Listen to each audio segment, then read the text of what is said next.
13 मार्च 2026 पंजाब का बरनाला जिला 66 साल के भूषण कुमार मित्तल सुबह से धूप में लाइन में खड़े थे। बस एक सिलेंडर चाहिए था, लेकिन लाइन इतनी लंबी थी कि अंत दिखाई नहीं दे रहा था। घंटों बीत जाते हैं, कई घंटे तक वे लाइन में खड़े रहते हैं और फिर हार्ट अटैक आ जाता है। भूषण कुमार की लाइन में खड़े खड़े मौत हो जाती है, सिर्फ एक एलपीजी सिलेंडर के लिए। उसी दिन दोस्तों इंस्टाग्राम और ट्विटर पर अचानक से हजारों लोग एक ही बात कहने लगे, मेरा सिलेंडर सुबह 11:45 पर बुक हुआ था और दोपहर 1:30 पर डिलीवर हो गया। कोई शॉर्टेज नहीं है। ये सारे ट्वीट देखिए, same time, same delivery, same script, सब कुछ कॉपी पेस्ट।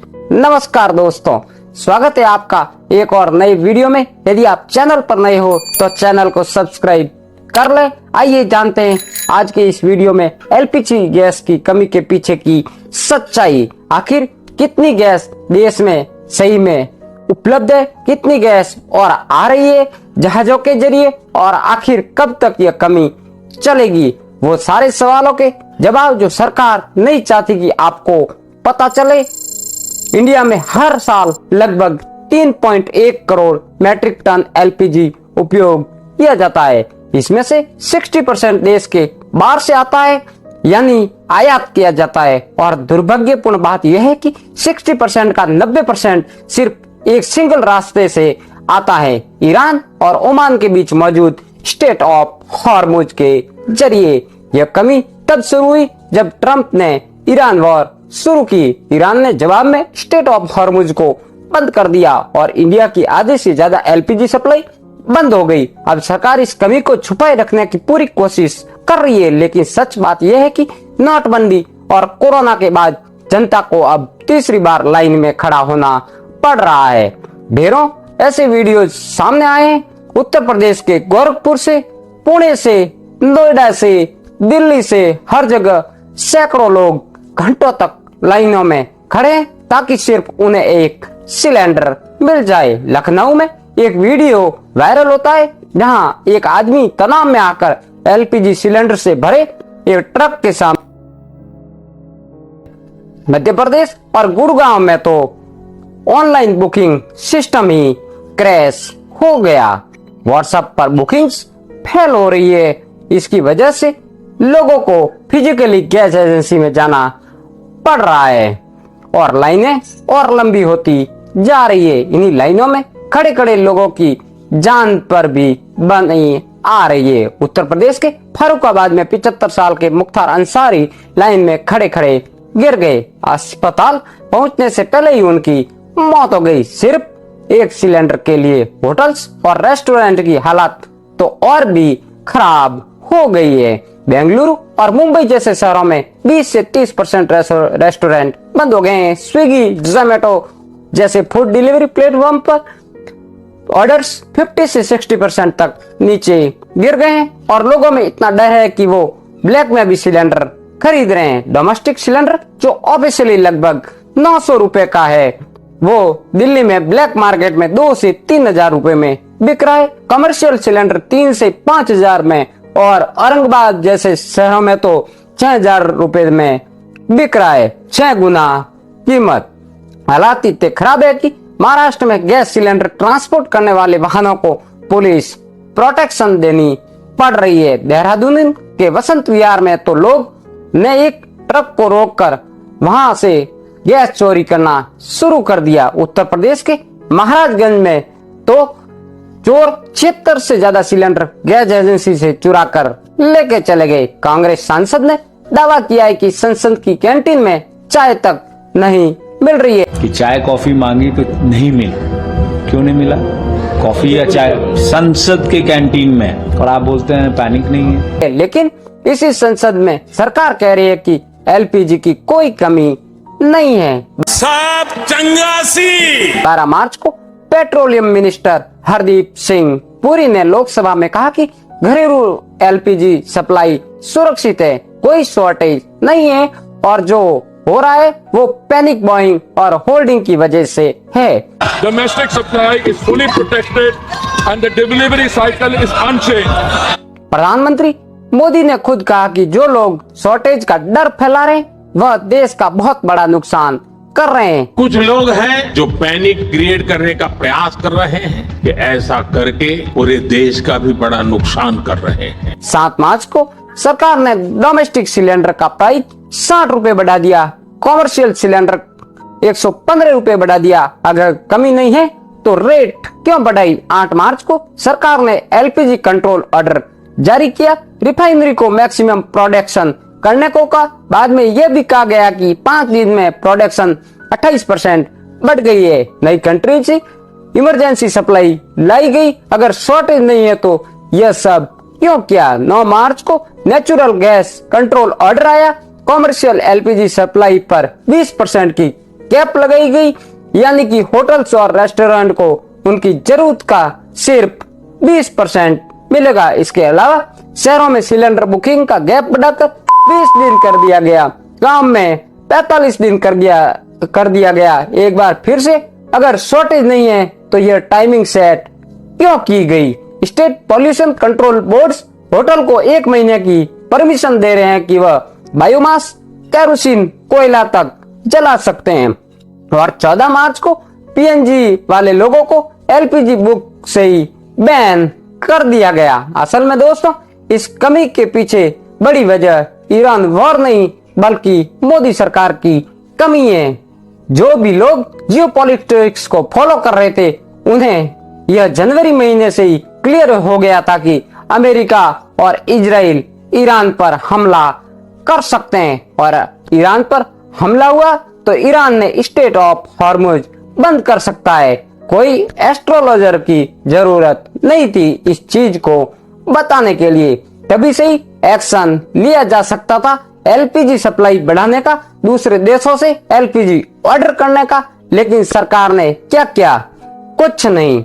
वॉर से ठीक पहले भी मोदी इजराइल गए, नेतन्याहू से मिले, तब भी इन्हें अंदाजा लग जाना चाहिए था कि यह हमला करने वाले हैं। इनके डियर फ्रेंड नेतन्याहू ने कोई तो संकेत दिया होगा, लेकिन तब भी कोई एक्शन नहीं लिया गया। अटैक होने के बाद भी एक बैलेंस रखा जा सकता था कि ईरान इंडिया को अपना दोस्त समझते हुए इंडियन जहाजों को गुजरने दे, ठीक वैसे ही जैसे वो चाइनीज जहाजों को गुजरने दे रहा है। लेकिन वो भी नहीं किया गया, और ये सब करते समय देश की जनता के लिए कोई बैकअप प्लान भी नहीं बनाया गया। अरे यह तो छोड़ो दोस्तों, स्टेट ऑफ हॉर्मुज बंद होने के बाद तो कम से कम एक्शन लेना चाहिए था, लेकिन वो भी नहीं लिया गया। सरकार ने 1 हफ्ते का इंतजार किया एक्शन लेने से पहले, और एक्शन के नाम पर भी सबसे पहला काम क्या किया? देश की जनता को गुमराह करने का। देश की जनता के सामने झूठ बोला कि कोई कमी नहीं है। आप ही बताओ दोस्तों, इस तरीके से झूठ बोलने से जनता का विश्वास सरकार पर बढ़ेगा या कम हो जाएगा? सच बात तो यह है कि दोस्तों, अगर देश में एक विजनरी लीडर होता तो वह इस चीज पर कई सालों पहले ही एक्शन ले लेता। अगर देश में एलपीजी कनेक्शन बढ़ रहे थे उज्ज्वला योजना के तहत और डिमांड बढ़ रही थी, तो एलपीजी पहले से ही सप्लाई इंफ्रास्ट्रक्चर के साथ तैयार करना चाहिए था। देश में 33 करोड़ लोगों की घर की गैस सिर्फ 33 किलोमीटर चौड़े स्टेट ऑफ हॉर्मुज पर डिपेंड करे, ऐसा कभी नहीं होना चाहिए था। एलपीजी आयात को विभिन्न तरीकों से करने की जरूरत थी, देश में रिजर्व्स बनाने की जरूरत थी।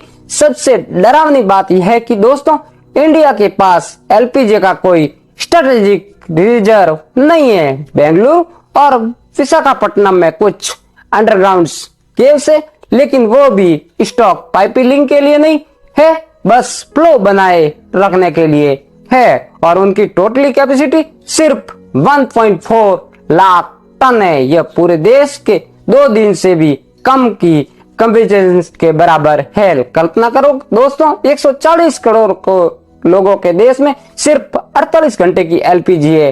ओवरऑल सप्लाई चेन को देखें तो उसमें लगभग 18 दिन तक काम चलने का एलपीजी होता है, लेकिन इसके अलावा कुछ नहीं। यह फ्यूल रियल टाइम इंपोर्ट्स पर चलता है। सप्लाई बंद हुई तो स्टॉक 0 है। सरकार को ये एलपीजी स्टॉक क्रिएट करने चाहिए थे, दूसरे सोर्सेज रेडी रखने चाहिए थे, लेकिन उन्होंने क्या किया? नरेंद्र मोदी ने बस दूसरे देशों में जाकर खीखी करिए दूसरे लीडर के साथ। आज उनकी कीमत करोड़ों देशवासी चुका रहे हैं, और अब जब क्राइसिस आया तो झूठ बोलकर, धमकी देकर सच को दबाने की कोशिश की जा रही है।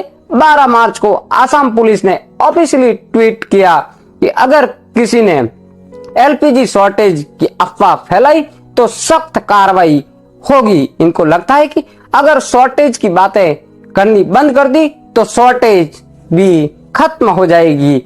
यह वही लॉजिक है जो कोविड टेस्टिंग के टाइम इस्तेमाल किया गया था। टेस्टिंग बंद कर दो तो केस में अपने आप कमी हो जाएगी। सबसे जरूरी सवाल यहाँ पर आम लोगों के लिए है कि यह क्राइसिस कब खत्म होगी?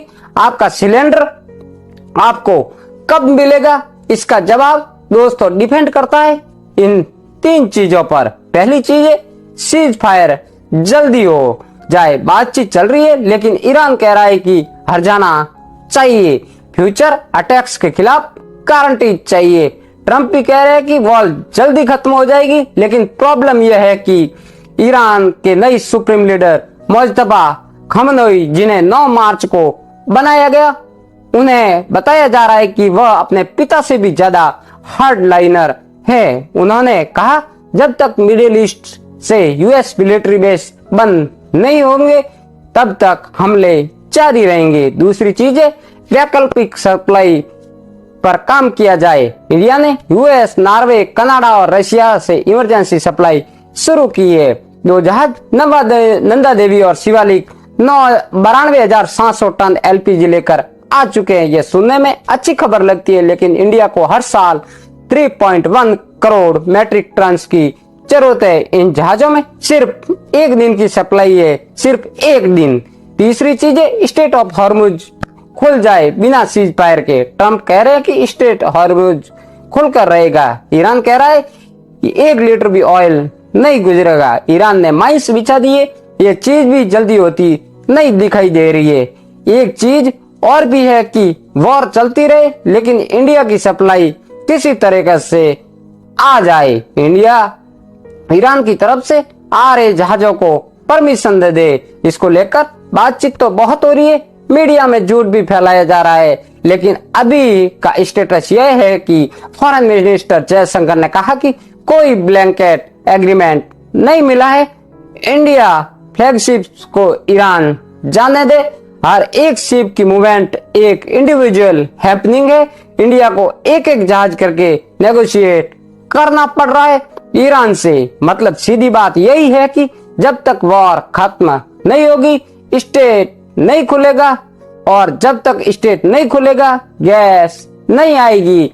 इसका रियलिस्टिक एस्टिमेट 4 से 8 हफ्ते का है, और वो भी मिनिमम साइड पर। अब सवाल यह है कि आप क्या कर सकते हो?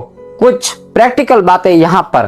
पहला, इंडक्शन कुकर। एलपीजी क्राइसिस ने इंडक्शन कुकर्स की सेल्स 2 दिन में अमेजोन पर 30 गुना बढ़ा दिए। अगर आपके घर में बिजली विश्वसनीय तरीके से आती है तो यह सबसे अच्छा बैकअप है। 2 से 3 हजार में एक अच्छा इंडक्शन आ जाता है। लेकिन एक चीज याद रखने वाली है कि इंडक्शन पर सिर्फ प्लेट बॉटम बर्तन चलते हैं, और अगर बार बार बिजली जाती है तो यह लिमिटेड ऑप्शन ही है।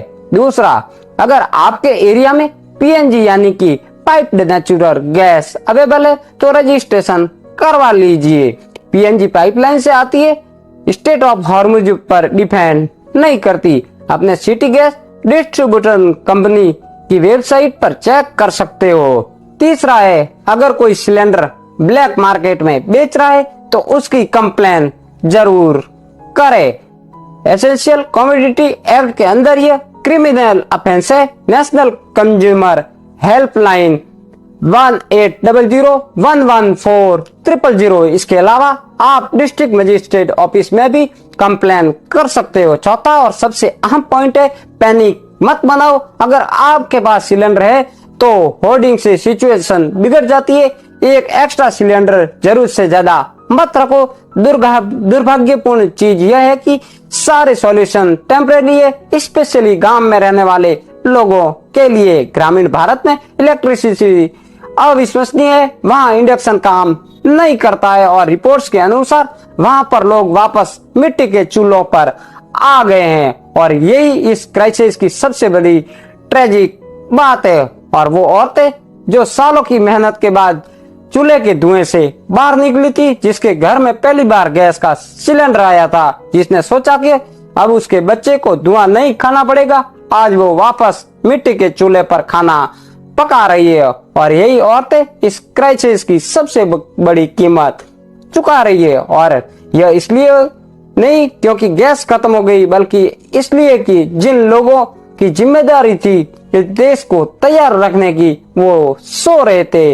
वही तैयारी जो भूषण कुमार को बचा सकती थी। 66 साल का आदमी धूप में खड़ा बस एक सिलेंडर के लिए। अगर आपको ये वीडियो इंफॉर्मेटिव लगा हो तो चैनल को सब्सक्राइब जरूर कर लें। बहुत बहुत धन्यवाद। जय हिंद।